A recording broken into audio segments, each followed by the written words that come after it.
So I just watched the new Colleen Hoover book adaptation movie, Regretting You. Here are my thoughts, right? I love a good young love story. I love love. They don't even have to be young, right? I felt like definitely was like parallel of like what could have been versus what was. Like, you know, these younger kids who take the initiative and take action and do the crazy thing, you know, kind of contrasted with their, you know, mom or teacher, like older figures in their life who didn't take the chance when they were young and are now living with the, not consequences, but they're living, you know, accordingly. And watching them kind of stumble back into love, I don't know, it's weird. But let me talk about the cons first. Parts of the story felt rushed. Like, I don't know, I felt like at the end of the movie, right, first of all, the way, I don't even know if this is a miscommunication trope or what, but like, can people not have conversations? Like why is it in every movie with teenagers, parents can't seem to get to them? And I'm like, is that really, I mean, I guess so. But it felt like there were so many opportunities for them to just talk. You know what I mean? But no, every single time the mom was like, you're grounded. And every single time Claire was like, I hate you. And I'm just like, oh my God, if you guys would just talk to each other. 2, Clara was definitely using Miller. Like, let's get this 100% clear right now. She was not mentally fit to be in a relationship. Clara definitely used him, right? There were moments where she just wanted to avoid what was going on with her in her family, right? She didn't want to think about her mom. Like, the girl literally left her dad's funeral to get high with Miller. Like, what is her mom supposed to think? Like, truly, what is her mom supposed to think? Like, the funeral? Bitch, that's crazy.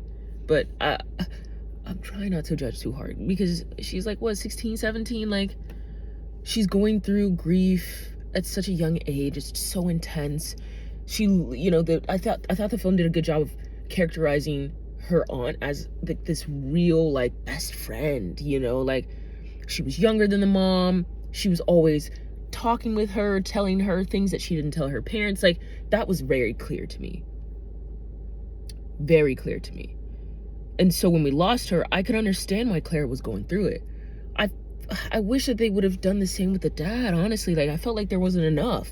Like, there was one scene where, like, she's like, you want to skip work and skip school to go watch a movie? And I'm like, okay, maybe it would have been nice if we, like, I don't know, saw them going to the movies or something.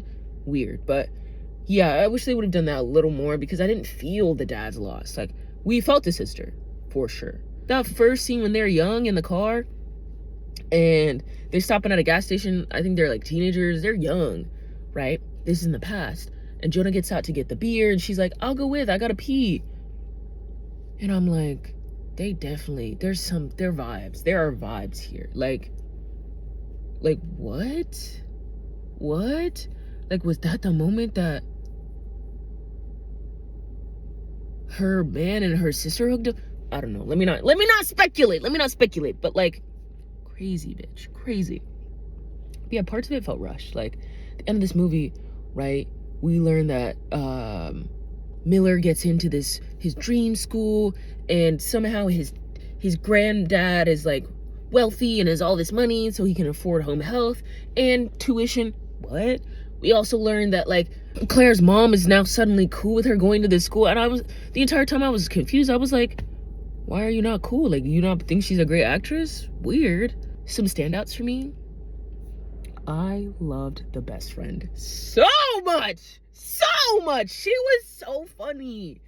Wow. Like, you know what? Sometimes you walk out a movie and you're like, wow, the side character really did it for me. You know, the side character really did it for me. She did that shit, bro. Everett, I think. He was cool. He was minor, but like I liked how they got together. That was cute.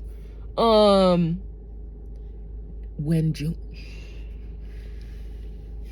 Jonah dropped this baby off, I said, only a man, and only a woman could be gracious enough, could be kind enough, even though she's going through grief. And he acknowledges that her grief is deeper, and he still did that shit. Bitch, that shit was crazy. But yeah, for them to be all secretive around Claire, I didn't like that. I'm like, guys, she's confused. Like, isn't anyone checking in on her? Also, I was confused on the time. Like, how much time had passed, bro? You know what would have helped? Like the little subtitles with like the April, May, or like 2 months later, a year. Something to help us, like, help shape and give structure to this story, to this world. I need context, bro. Because I'm like, has it been a day? Has it been a week? Like, how long has it been? But anyway, if I were to rate that, I would probably say like it wasn't terrible. Like, I did enjoy it. The theater was full of rowdy kids. I don't know if they were girls or boys, but they were like clapping and cheering. I'm like they were in it, but it was like, this ain't the time or the place, dudes. This ain't the time or the place. Nah. I would probably give this like a 3 out of 5. You know what I mean? Like there are some movies that I give a 5. This was a 3 because it wasn't terrible. It wasn't terrible, but it also wasn't like incredible. Like, I do have problems with it, but I gave it a 3 because I felt things. You know, I like feeling things. I like a movie that like grips me. It didn't grip me that deep, but it gripped me. So yeah, solid 3 out of 5 movie. It was cute. It's cute. You know what I'm saying? It did what it needed to do. The dude definitely clenched. Can you see that? The dude definitely clenches his jaw a lot. Damn. Let's chill a little bit. Okay. So I just got out of the movie theater. I went to see Good Fortune. It's definitely advertised as a comedy.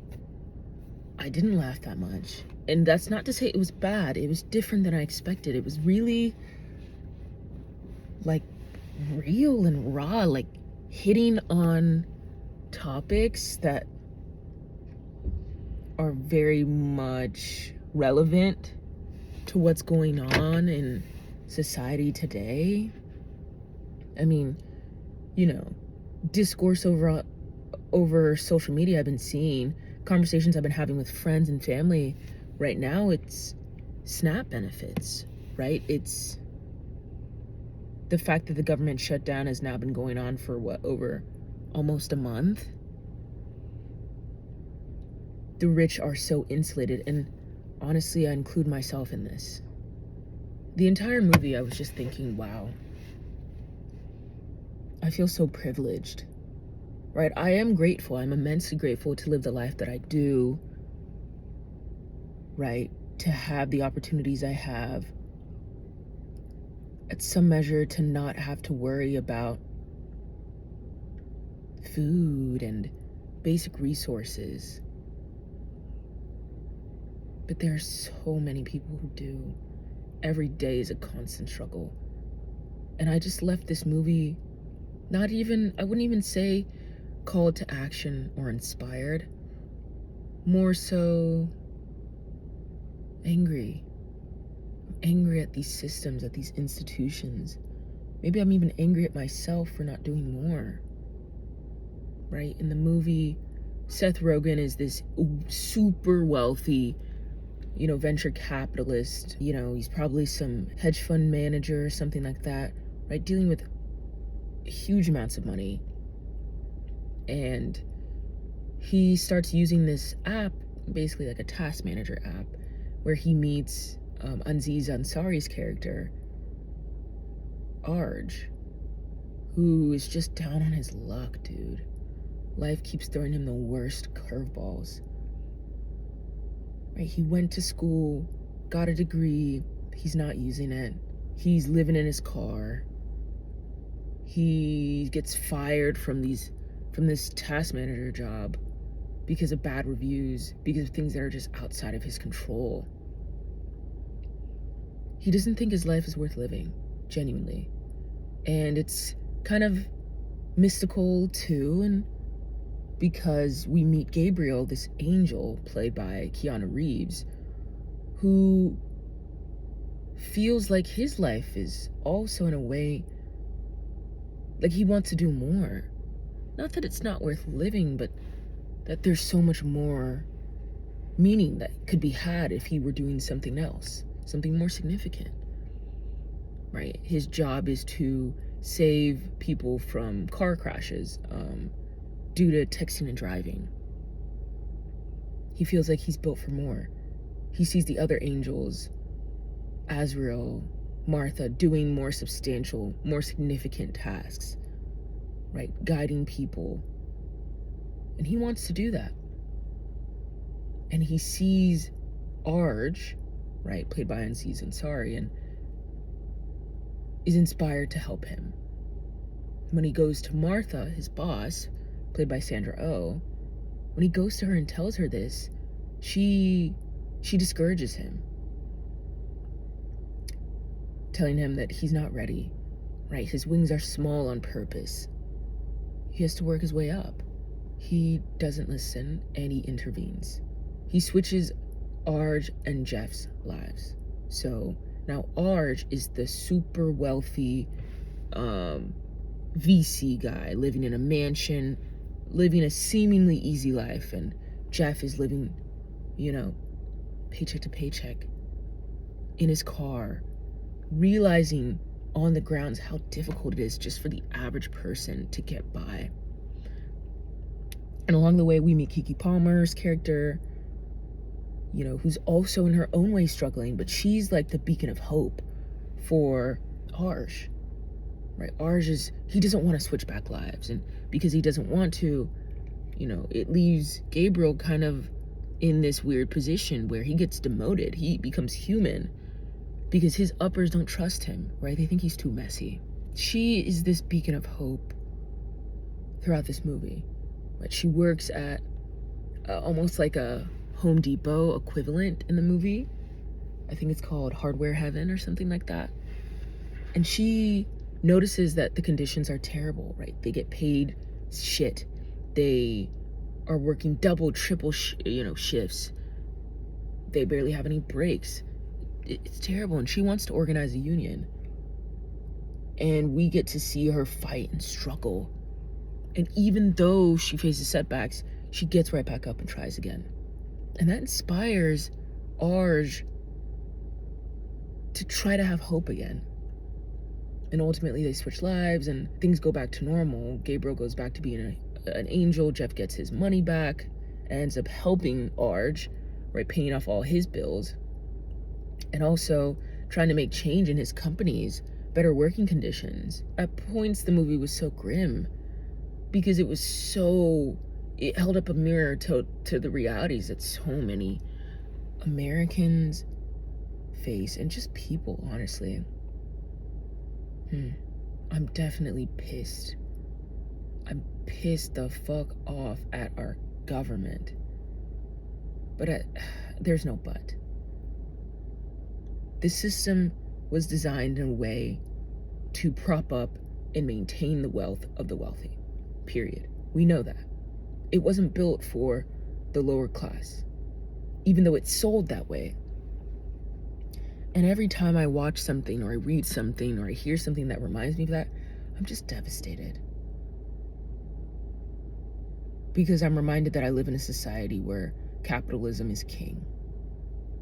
Right? Keke Palmer even said a line where, and I'm paraphrasing, something to the effect of, I don't want to get to the top of myself. I want to help others get here too.